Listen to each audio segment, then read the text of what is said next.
स्वागत करती हूँ अपने चैनल फन क्रिएशन पर। आज मैं आपके लिए गार्डनिंग का ही एक वीडियो बना रही हूँ। मेरे कुछ फ्रेंड्स ने मुझे पूछा भी हम गमले में प्लांट्स लगाते हैं तो हमारे अच्छे से सर्वाइव नहीं करते हैं। तो उसका सबसे बड़ा रीज़न होता है कि आपकी गमले की पॉटिंग मिक्स, मतलब आपके गमले में जो मिट्टी है वो किस तरह की है। अगर आपकी गमले की मिट्टी अच्छी नहीं होगी तो आपका पौधा सर्वाइव नहीं करेगा, या तो स्लो ग्रोथ होगी या मर जाएगा। तो आज हम अपने पॉटिंग मिक्स पे बात करेंगे। तो फ्रेंड्स, मेरी कुछ फ्रेंड्स ने ये भी कहा कि आप नर्सरी से प्लांट लाते हैं तो उसको कैसे रिपोर्ट करते हो, तो वो भी मैं आपको दिखाऊंगी और पॉटिंग मिक्स बनाना भी दिखाऊंगी। तो चलिए शुरू करते हैं हम अपनी वीडियो। तो देखिए फ्रेंड्स, आज मैं ये वाला प्लांट अपना लगाने वाली हूँ। तो मेरी एक फ्रेंड की रिक्वेस्ट आई कि प्लीज़ मुझे नर्सरी से लाया हुआ प्लांट रिपोर्ट करके दिखाइए। तो मैं इसको रिपोर्ट करके दिखाऊंगी। आप सबसे पहले तो जो आप गमला लेते हैं अपना, मैं आपको यही सजेस्ट करूंगी कि गमला जो हो हमारा मिट्टी का हो। अगर आप बिगनर्स हैं, आपने नया मतलब गार्डनिंग का शौक शुरू हुआ है आपको और प्लांट्स की अभी आपको ज़्यादा जानकारी नहीं है, तो मैं आपको यही बोलूँगी कि अगर आप स्टार्टिंग में प्लांट्स लगाते हैं तो आप मिट्टी का ही गमला लीजिए, क्योंकि इसमें जो पानी होता है वो एक्स्ट्रा पानी होता है ना, वो बाहर से अपने आप निकल जाता है और इसमें एयर पोर्स होते हैं तो वो प्लांट्स को सड़ने नहीं देते। जो प्लास्टिक के हमारे प्लांट पॉट होते हैं या सीमेंट के होते हैं ना, उनमें ये चीज़ नहीं होती, तो उसमें पानी हमारा अंदर से ड्राई, मतलब मिट्टी हमारी ड्राई नहीं हो पाती और उसको एयर नहीं मिलती, तो वो हमारे प्लांट्स की रूट्स को गला देती हैं और प्लांट्स हमारा ख़राब कर देती हैं। तो मैं सबसे पहले यही बोलूँगी कि आप जब भी प्लांट पॉट लें तो मिट्टी का लें। फिर उसके बाद हमारी बात आती है पॉटिंग मिक्स की। तो फ्रेंड्स, पॉटिंग मिक्स के लिए मैंने ये लिया है जितना हमने गमले में मिट्टी जानी है उसका एक हिस्सा मैंने लिया है। ये देखिए, बजरी, ये क्रैशर, बदरपुर, जो भी आप इसको बोलते हो, हमारे यहाँ इसको क्रैशर बोलते हैं। तो ये जो कंस्ट्रक्शन में काम आता है, सीमेंट में इस्तेमाल करते हैं, यूज़ करते हैं, तो वो। और इसमें मैंने आधी मिट्टी और आधा क्रैशर अपना मिक्स किया है, जिसको बजरी बोलते हैं, जो भी आप रेत वगैरह कह लो। अगर आपके वहाँ ये अवेलेबल नहीं है तो आप जो मिट्टी भी ले रहे हैं ना, वो चिकनी मिट्टी नहीं होनी चाहिए। मिट्टी हमारी पोरस होनी चाहिए। पोरस का मतलब है कि हम हाथ में ऐसे लें तो हमारी मिट्टी जुड़े नहीं, ऐसे रहे, ठीक है। ये देखिए, मैं आपको अपने पॉट में दिखाती हूँ। ये मेरा प्लांट पहले का लगा हुआ ना, ये देखिए, ये मेरी मिट्टी है ना, जो ये देखिए, ये देखिए, ये देखिए, ये कितनी पोरस मिट्टी है ना, ये जुड़ नहीं रही है। क्योंकि अगर हमारी मिट्टी चिकनी होगी, अगर हमारी मिट्टी जुड़ती होगी, तो वो हमारे प्लांट्स की जो जड़ें हैं ना, उनको डेवलप नहीं होने देगी, उनमें पानी ज़्यादा स्टोर करेंगी और धीरे धीरे हमारे प्लांट्स की रूट्स गल जाएंगी और हमारा प्लांट्स खराब हो जाएगा। तो इसलिए हमारे प्लांट्स में, मेरे जितने भी प्लांट्स हैं, इनकी मिट्टी इतनी, ये देखिए कितनी पोरस मिट्टी है, ये देखिए, इसकी भी चिकनी मिट्टी नहीं होनी चाहिए। तो ये हम इसलिए इसमें रिवर सैंड मिक्स करते हैं, अपनी थोड़ी सी रिवर सैंड मिक्स करने का बस यही एक रीज़न है। और ये हमारी जो प्लांट की मिट्टी होती है ना, उसको वेल ड्रेन बनाता है। वेल ड्रेन का मतलब है कि उसमें एक्स्ट्रा पानी को ये ठहरने ही नहीं देता। उसमें जितना भी एक्स्ट्रा पानी हमारे पोट में, वो सब उसमें निकाल देता है, वो उसको बाहर निकाल देता है पोट से।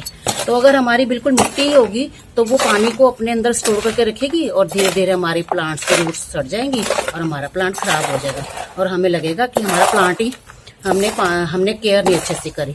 अगर हमारी पॉटिंग मिक्स अच्छी होगी ना, तो हमारा प्लांट इजीली सर्वाइव करेगा। और फ्रेंड्स, कुछ प्लांट्स तो ऐसे होते हैं कि जो बिल्कुल ये रिवर सैंड में ही लग जाते हैं डायरेक्ट। जैसे हम कुछ कटिंग्स लगाते हैं ना स्टार्टिंग में, तो अगर हम सीधा रिवर सैंड में लगाएंगे तो वो कटिंग अच्छे से सर्वाइव करेंगी। तो ये कुछ टिप्स मैं आप लोगों के साथ शेयर करना चाहती थी, तो मैंने सोचा आज मैंने ये प्लांट भी लगाना है तो मैं आप लोगों के साथ ये टिप शेयर करूं। तो ये मैंने अपनी मिट्टी, गार्डन सॉइल और रिवर सैंड, ये दोनों इक्वल मिक्स कर दिया, ठीक है फ्रेंड्स। अब हम इसमें, अगर आप बिगनर हैं, आपके पास खाद नहीं है ना, अभी आपने नया शौक शुरू करा है या कईयों के पास खाद नहीं होती, तो आप सिर्फ यही पॉटिंग मिक्स अपना यूज़ कीजिए और इसको पॉट में डाल के और इससे में प्लांट लगा दीजिए। पर मेरे पास तो खाद है तो मैं इसमें थोड़ी अपनी खाद। अच्छा फ्रेंड्स, एक बात मैं और आपसे शेयर कर जाती हूँ। कुछ मेरे फ्रेंड्स पूछते हैं कि कोकोबीट क्या होती है। तो ये देखिए फ्रेंड्स, ये होती है कोकोबीट। ये जो हमारे नारियल का ऊपर के छिलके का होता है ना, उससे बनती है कोकोपीट। इसका भी मैं आपको बताती हूँ। इसका यूज़ हम करते हैं जब हम बास्केट में या ऐसे प्लांट्स लगाते हैं जिनमें मॉइस्चर हमेशा डेवलप रहना चाहिए, तो उसमें हम इसको यूज़ करते हैं। बास्केट में हम इसको इसलिए ज़्यादा यूज़ करते हैं क्योंकि ये लाइट एक हमारा पॉटिंग मिक्स जो लाइट बनता है, इससे हल्की मिट्टी बन जाती है। इसके जब हम बास्केट के लिए पॉटिंग मिक्स तैयार करते हैं तो हम उसमें एक हिस्सा सैंड, एक हिस्सा मिट्टी और एक हिस्सा ये अपनी कोकोपीट लेते हैं। इससे हमारी बास्केट लाइट वेट बनेगी और उनमें मॉइस्चर ज़्यादा देर तक बना रहेगा। अगर हम 4-5 दिन तक पानी नहीं भी देते ना तो उसमें मॉइस्चर होल्ड रहता है। तो ये इसलिए होती है, ये होती है कोकोपीट। तो फ्रेंड्स देखिए फ्रेंड्स, ये हमारी खाद है, ये हमारे बहुत अच्छी वाली खाद है। देखिए कितनी बढ़िया खाद है वर्मी कंपोस्ट। इसको जितनी मात्रा में हमने ये सैंड लिया है, जितनी मात्रा में हमने ये अपना गार्डन सॉइल लिया है, उतनी ही मात्रा में हम इसको इसमें इक्वली अपना इसमें मिक्स करेंगे। तो देखिए फ्रेंड्स, मैं अब आपको मिक्स करके दिखाती हूँ। ये मैंने गार्डन सॉइल और रिवर सैंड अच्छे से मिक्स कर लिया। इसमें जो मोटे मोटे पत्थर हैं, या तो उनको आप तोड़ के अच्छी तरह पीस लीजिए, नहीं तो आप निकाल दीजिए, ठीक है। तो ये मैं आधे में मिक्स करूंगी, मैंने अपने स्पॉट के लिए करनी है थोड़ी सी, तो मैं आपको करके दिखाती हूँ। अब मैं इसमें खाद डालूंगी अपनी, ये देखिए। अगर आपके पास खाद नहीं है तो कोई बात नहीं, बस आप बस इतना ध्यान रखिए कि आप अगर सिर्फ मिट्टी में ही प्लांट लगा रहे हैं तो वो मिट्टी आपकी चिकनी मिट्टी नहीं होनी चाहिए, ठीक है फ्रेंड्स, झुंडी नहीं चाहिए। नहीं तो वो मैंने आपको बताया जैसे कि आपके प्लांट की जड़ों में पानी होल्ड रहेगा तो फिर आपका प्लांट सड़ जाएगा, ठीक है। तो इसके लिए हमने ऐसे ये मिक्स कर लिया। अब सबसे पहले हमने क्या करना है कि जो ये हमारा पॉट है जिसमें मैंने पौधा लगाना है अपना, है ना, तो इसका ये ड्रेनेज होल, एक तो ड्रेनेज होल बड़ा होना चाहिए, छोटा नहीं होना चाहिए। तो ये ड्रेनेज होल के ऊपर हमने ऐसे कोई भी पत्थर है, टूटे हुए गमले का पीस, या जैसे ये दिया होता है हमारा दिवाली के पड़े खराब दिए, है ना, इनको हम यूज कर सकते हैं ऐसे, ठीक है। हमने जो भी चीज अपनी यूज करनी है ना, वो नीचे से प्लेन नहीं होनी चाहिए। मतलब देखिए, ये जैसे मैं बता रही हूँ आपको, ये अगर हम गमले के होल पे ऐसे रखते हैं तो ये यहाँ से पानी जाने का इसमें स्पेस है। अगर हम कोई फ्लैट चीज रख देंगे तो वो गमले के होल पे चिपक जाएगी। उससे क्या होगा, जो हमारे गमले में एक्स्ट्रा पानी है, जब हम प्लांट को पानी देते हैं ना, तो जो एक्स्ट्रा पानी है वो गमले में से निकलेगा नहीं, तो वो अंदर ही रहेगा और प्लांट को खराब कर देगा। तो इसलिए जब भी हमने कोई भी इसके अंदर जो अपना पत्थर या ठीकरी कुछ भी रखना है ना, वो हमारा इक्वल नहीं होना चाहिए, ठीक है।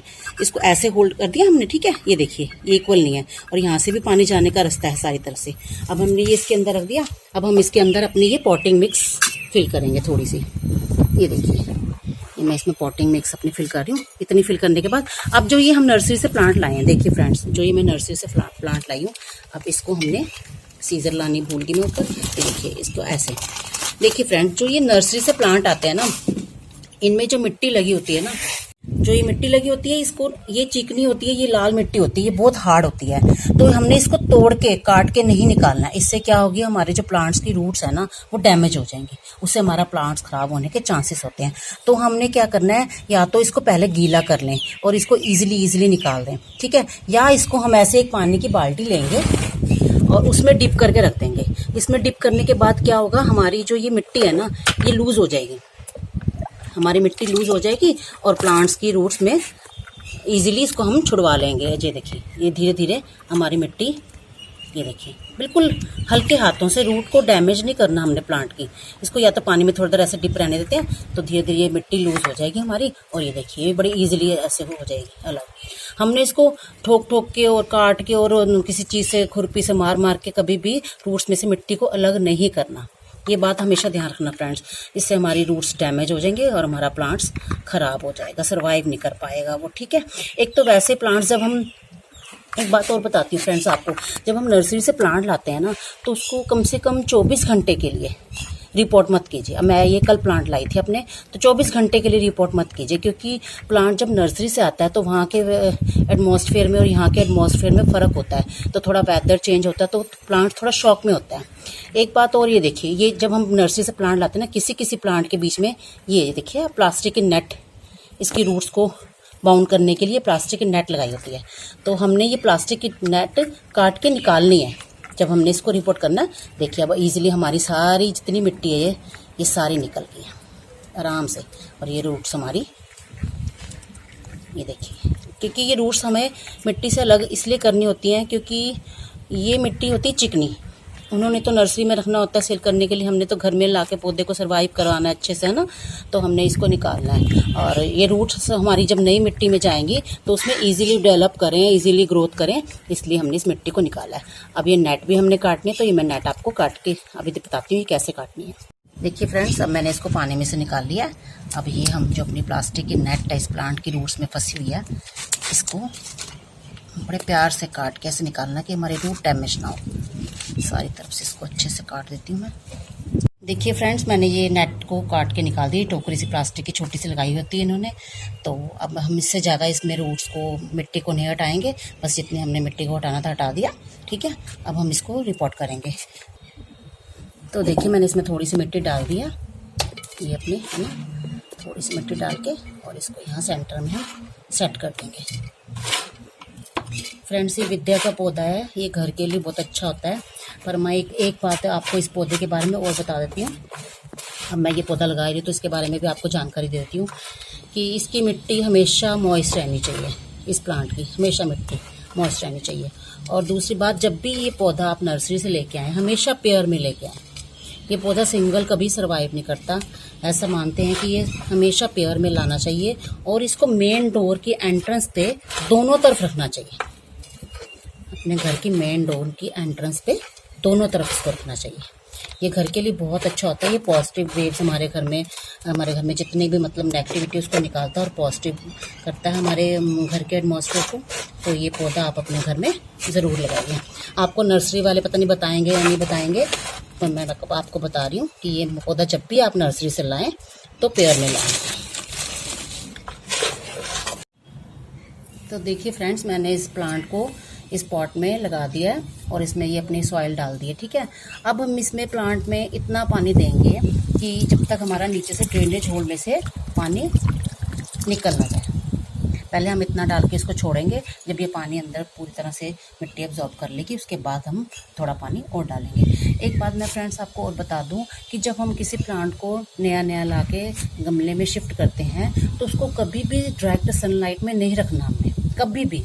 चाहे वो फुल सन का प्लांट हो, फुल धूप में रहने वाला पौधा हो, उसको कभी भी हमने इस डायरेक्ट सनलाइट में नहीं रखना। हफ्ता 10 दिन तक जब पौधा धीरे उस मिट्टी में एब्जॉर्ब, अपने उस एटमॉस्फेयर में अपने ढलने लग जाए, फिर उसको आप धूप में रख सकते हैं या इंडोर रख सकते हैं। अगर इंडोर रखना है प्लांट, कभी भी डायरेक्ट घर के अंदर या डायरेक्ट धूप में प्लांट सर्वाइव नहीं करेगा। उसको सेमी शेड एरिया में रखिए, नेट के नीचे, या जहाँ ब्राइट लाइट आती हो वहाँ उसको आपने रखना है। 1 हफ्ते के बाद आप उसको जहाँ भी रखना चाहते हैं आप रख सकते हैं। तो देखिए फ्रेंड्स, ये मेरे प्लांट ने पानी काफ़ी अंदर अपने एब्जॉर्ब कर लिया। अब हम इसमें और पानी डालेंगे।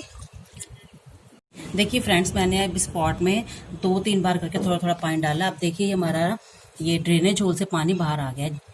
ड्रेनेज होल का यही फायदा होता है कि अगर ड्रेनेज होल अच्छा हो और हमारी मिट्टी वेल ड्रेन हो, तो जो हमारा एक्स्ट्रा पानी है वो पॉट में से बाहर आ जाएगा, हमारे गमले में से बाहर आ जाएगा, और जितना इस प्लांट को ज़रूरत है उतना ही पानी सिर्फ इसमें रहेगा। तो एक बात मैं और बताऊं फ्रेंड्स, जब आप फर्स्ट टाइम प्लांट को पानी देते हैं तो उसको अच्छी तरह देना जब तक ड्रेनेज होल से ना निकल जाए। ठीक है, और इसको सेकंड टाइम पानी हम तब देंगे जब हमारे ऊपर की लेयर सूख जाए।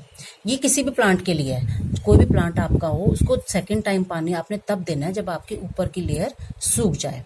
ठीक है फ्रेंड्स, और एक बात और आपको मैं बता दूं, मैं इतनी जानकारी आपको दे रही हूँ, तो जब हमने किसी भी प्लांट को पॉट में शिफ्ट करना है तो हमने प्लांट के अकॉर्डिंग अपना गमला सिलेक्ट करना है। अगर जितना हमारा प्लांट है उसके अकॉर्डिंग ही हमारा गमला होना चाहिए। ये नहीं कि हम छोटा सा प्लांट ले रहे हैं और बड़ा गमला ले रहे हैं तो वो उसमें सर्वाइव नहीं करेगा, और हमारा अगर बड़ा प्लांट है और हम छोटा गमला ले रहे हैं तो भी हमारा प्लांट सर्वाइव नहीं करेगा अच्छे से।